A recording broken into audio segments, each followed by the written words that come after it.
Hello once more to everybody out there on the internet. It is Monday again. This one, the 16th of July 2018. I'm as usual Doc Eon, and I'm here to ramble about miniatures.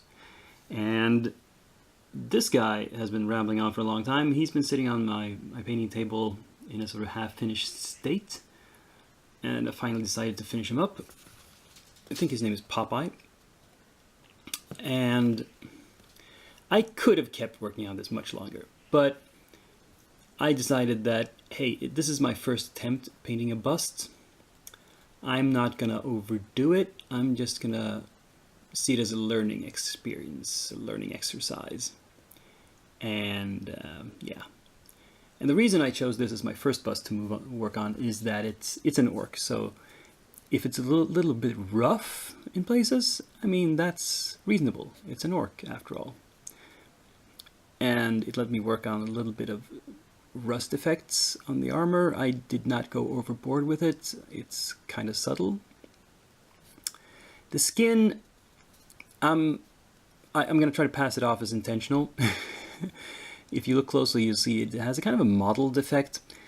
And this is really just a result of me experimenting and trying a lot of different things and painting a lot of thin glaze layers over what I'd done before to try to course correct.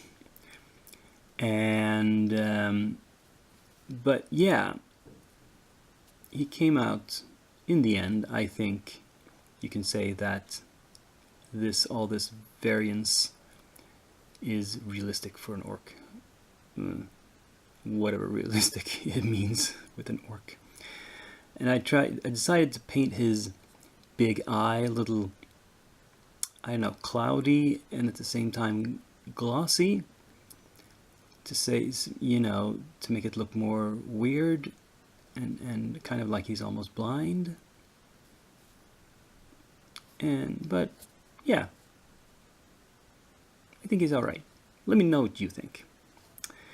So this guy took a lot of my time this week to finish him up, but I did paint something more, didn't I? And yeah, I spent quite a lot of time on that guy, Popeye, and it didn't leave me that much time for painting other stuff. So the sum total of what I've finished this week is 5 models, including him.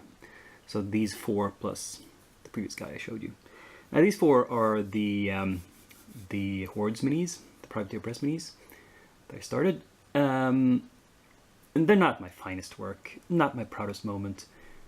But, you know, with the time pressure and with the frustrations I mentioned about the fit on all this guy, I just felt I needed to get them off my table and get rid of them. So I'm probably happiest with this guy, the troll. Let's see if I can get a clear shot of him. Got a lot of other stuff in the way. Oops. He's mostly in a lot of browns, but I try to vary them. So the 2 different leather colors and a strap color, and the chickens on his belt are again a different kind of brown. And the barrel is yet another brown. And he's some sort of grayish blue skin tone, but again, there's some warm colors in there. There's some red in there to make it seem like skin. Not sure if you can tell. Then we come to another monster. This guy, he's okay.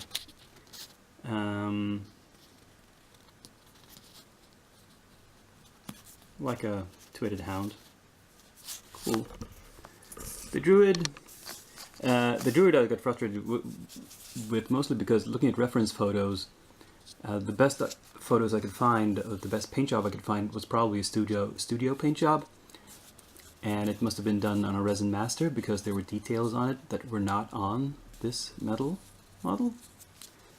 That always annoys me when I find that. But I painted it more or less the same scheme as they did, though not as advanced. Again.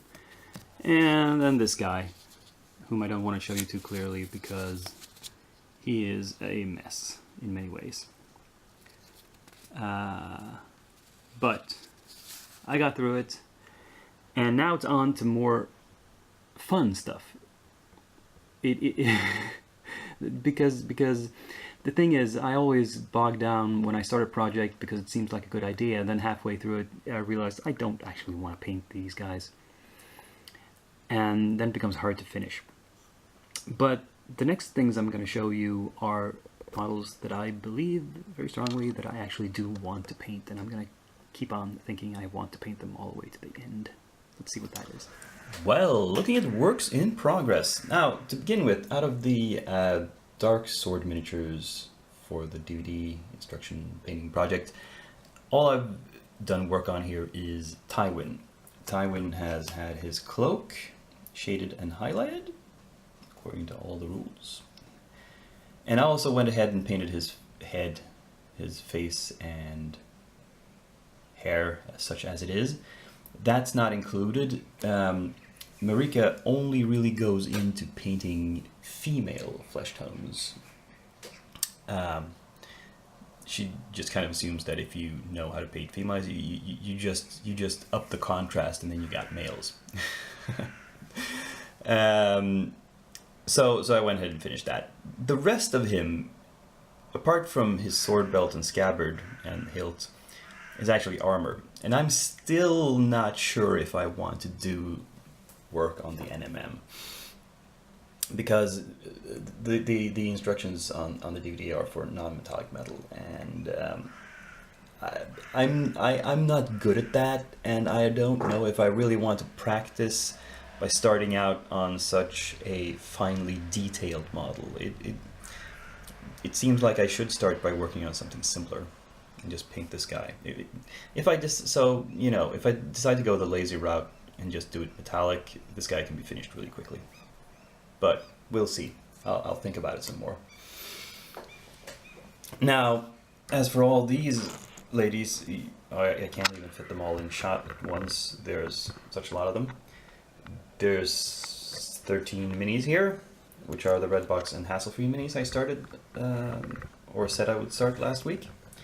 And they've all been based and primed and had some pre-shading applied. And in some cases I have undercoated the sections that are going to be metallic. And that's about it. I should point out that this miniature was kind of a, well, hassle. For a hassle-free mini.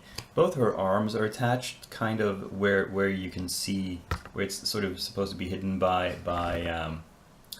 she has probably leather straps on her upper arms. That's where the join is. I tried just gluing them straight on. They fell off several times. Eventually I had to knuckle down and pin them. And pinning thin arms like this was no easy task, but I managed. So hopefully they're gonna hold now. Nothing else was that difficult. I don't know if I made the right choice here. This hand with the bow was separate. It attaches where the glove ends. It's a really long glove, stretching all the way to the elbow, it seems. And thinking about it, maybe I could have turned it that way, so she's holding it crosswise. But I thought, if she's gonna load the bow, she's reaching for an arrow here. Maybe this is a good pose. Also, this pose is easier if you're picking the model up when you're playing with it. If it's crosswise, you're gonna risk, poking yourself and maybe breaking it off. Because this is not pinned. This could have easily have been pinned. There's room for it. I just didn't think of it. And it's it's holding very strongly so far. So, well, little details that I don't think any player or viewer is going to think about, but I think about these decisions and agonize. That is what is currently ongoing.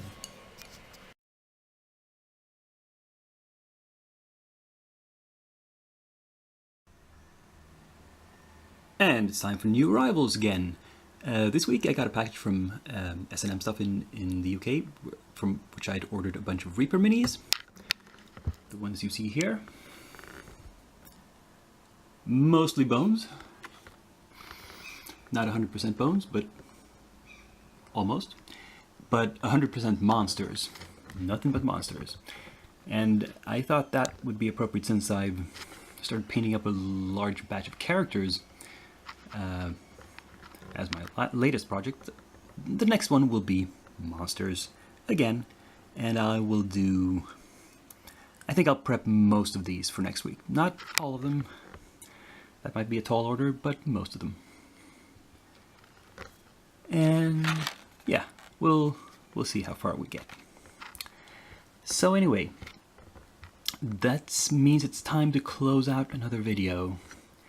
And as usual, hopefully it was amusing or instructional or both. Please click like, subscribe if you haven't done so before, leave a comment, and I will see you in a week. I'm Dakiyan, and for now, I'm signing off.